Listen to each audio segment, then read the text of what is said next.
videodokumentace z letadla. Ahoj. Luky. Jo, kluci, nějaká videodokumentace. Marťas. Videodokumentace.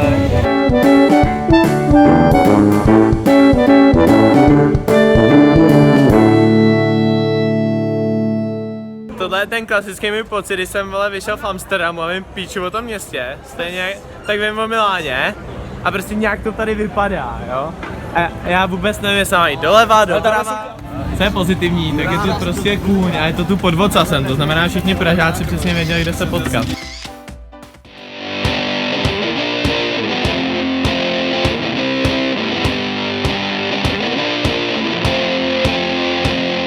Tak jo, právě jsem vyrazil pěšky. Čekáme ve Švýcarsku na hranicích, vzali svoji občanku, to si s ním odešli. Zatím jinak jako viděli jsme nějaký jezero, je to hezký ve Švýcarsku. Záběry z Lugána, ze kterého nevíme, kam budeme pokračovat, ale někam budeme muset. Čego, tak víš jak, jsme v Miláně, všichni jedou domů, co nejrychleji, a my se tady prostě fotíme s buchtama, ty vole.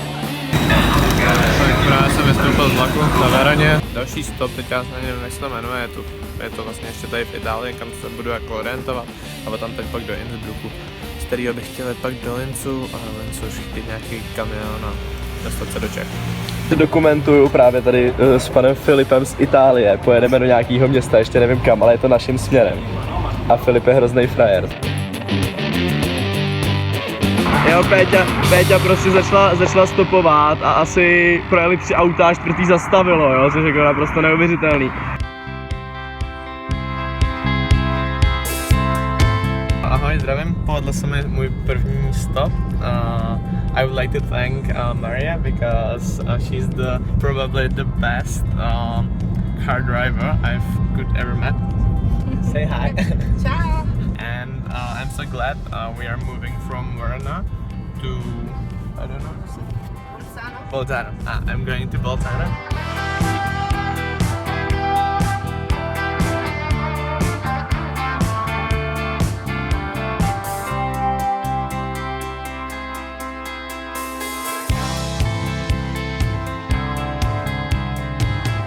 No, já bych velmi rád popsal situaci. Za těch pár hodin se nestalo prakticky vůbec nic, jo. Vždycky jsme někoho stopli a ten frajer nás prostě hodil v okruhu 10 kilometrů, ale absolutně to nepomohlo, bylo to úplně k hovnu. Právě vstupuju do Innsbrucku, snad se to povede. Potkal jsem fakt tu nejlepší hostitelku ever, to se mi fakt nikdy nestalo. Protože ona mi dala úplně všechno, dala mi nějakou hrozně drahou flašku vína. Měli jsme si kontakt, tohle slyšené. A ty krása, asi to tím tak jako dlužen, protože jsem jí ve výsledku nic moc nedal. V tuhletu chvíli jsme s nějakým tím Němcem, teďka nevím, jak se jmenuje, vůbec zapomněl jeho jméno, což není moc dobrý. Frajer bydlí v Lucernu ve Švýcarsku, jedeme tam, budeme tam zhruba v 11 hodin, typu je můj odhad. Budeme u něj spát, říkali, že dáme nějaký pivka.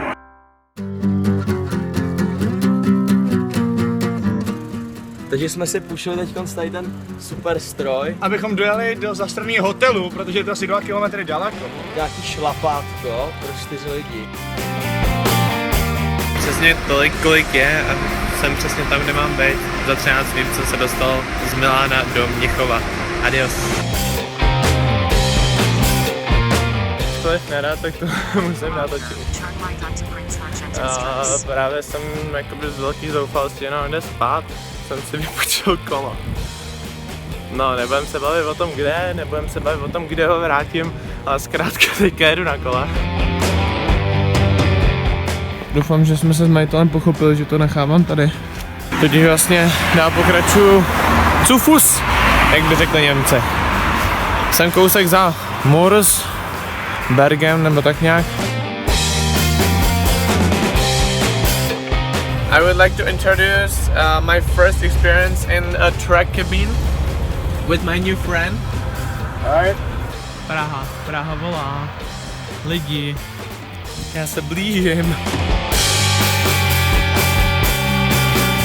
Něco málo z Curychu, odjíždíme z něho konečně do Německa.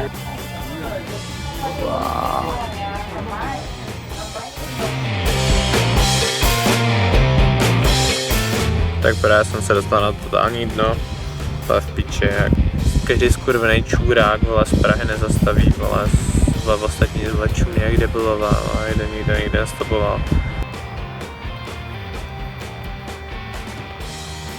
Péťa se tady rozhodla prostě krmit osly, nebo co to je, koníci. Cítli jsme si prostě uprostřed dálnice, tamhle je nájezd na Stuttgart a v tuhle chvíli my jdeme tamhle pozdravit kluky s bagrem. Takže úžasná věc, potkali jsme tady hrozně milou českou rodinku s 2 místama, který nás zřejmě vezmou až do Norimberku, takže úplně úžasný, nejlepší, co se mohlo stát.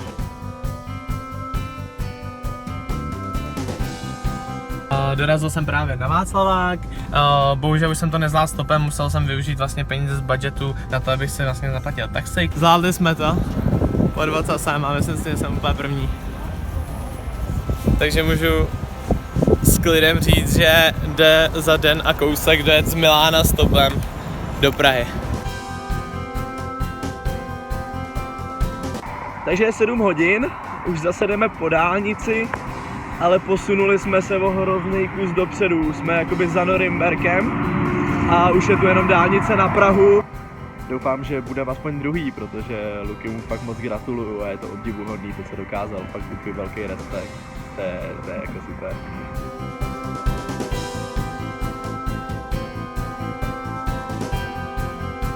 My bychom s Péťou chtěli poděkovat za poslední odvážlivce, který nás vzali vlastně z Norimberka až do Prahy na hůrku a teď už můžeme vesele na Václavský náměstí.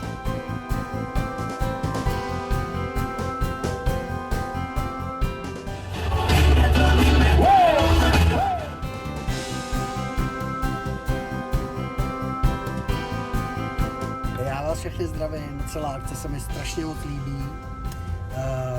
Myslím si, že takových akcí by mělo být mnohem víc a aby všichni taxikáři potom tyhle kluky vozili za dobrý peníze na konec světa.